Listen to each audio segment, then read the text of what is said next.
Thanks for joining us from the Ohio AgNet Voice You Know with the News You Trust studio, sponsored by Grain Equipment Company, where innovation meets execution. I'm Dave Russell.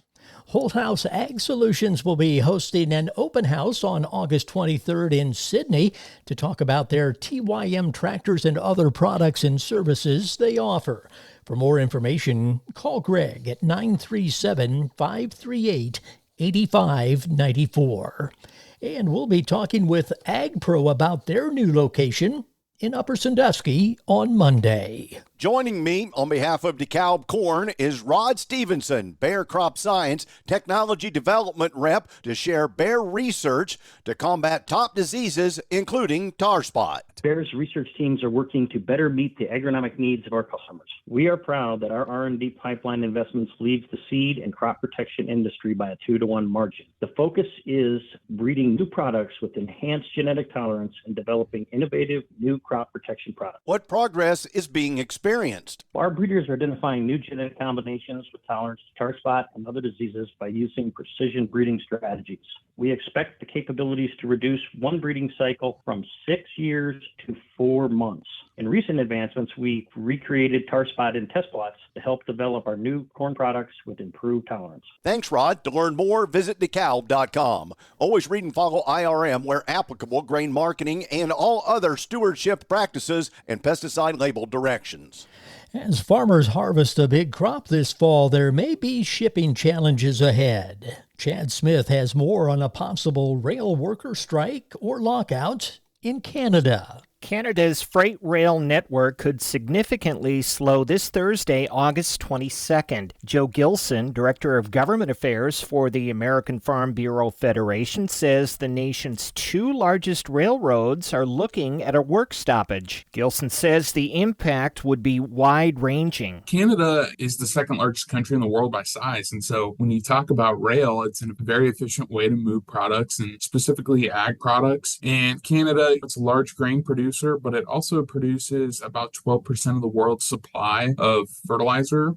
Grain from the upper Midwest, when it makes its way out to the Pacific Northwest to go out to Asia, depending on cars available, it could move into Canada first before it comes back down and out of the Pacific Northwest. So it could impact the farmers who are trying to sell their grain in the upper Midwest. He says the American Farm Bureau is staying actively engaged with this issue. Chad Smith, Washington. Harold Woolley, NCGA president, says if a strike shuts down rail service from Canada into the U.S., it will adversely impact America's farmers who rely on rail to ship goods between the two countries.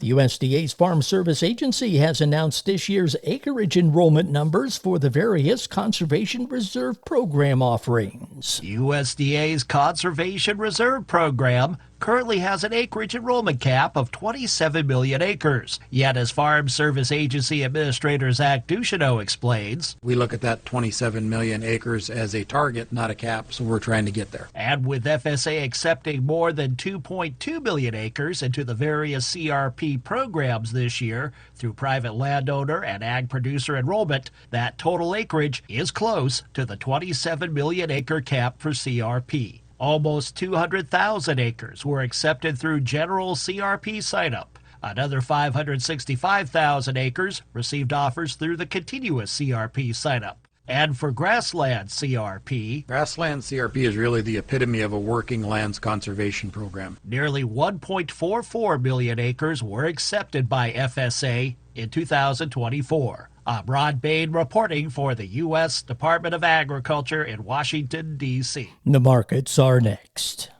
Did you know soybeans' #1 customer is animal agriculture? That includes Ohio's poultry farms.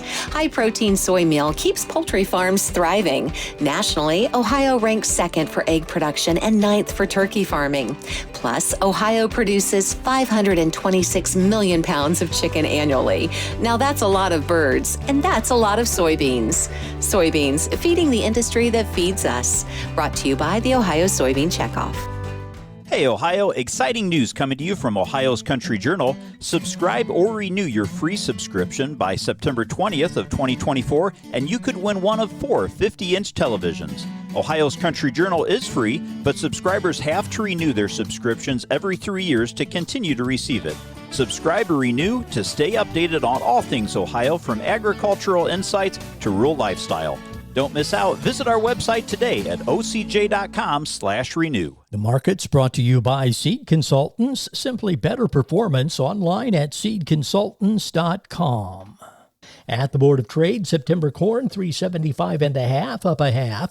December corn $3.98 1/4 up a 1/4 cent. September beans $9.63 up 5 3/4. November beans $9.81 1/2 up 5 1/2. September wheat $5.19 3/4 down 13 1/4.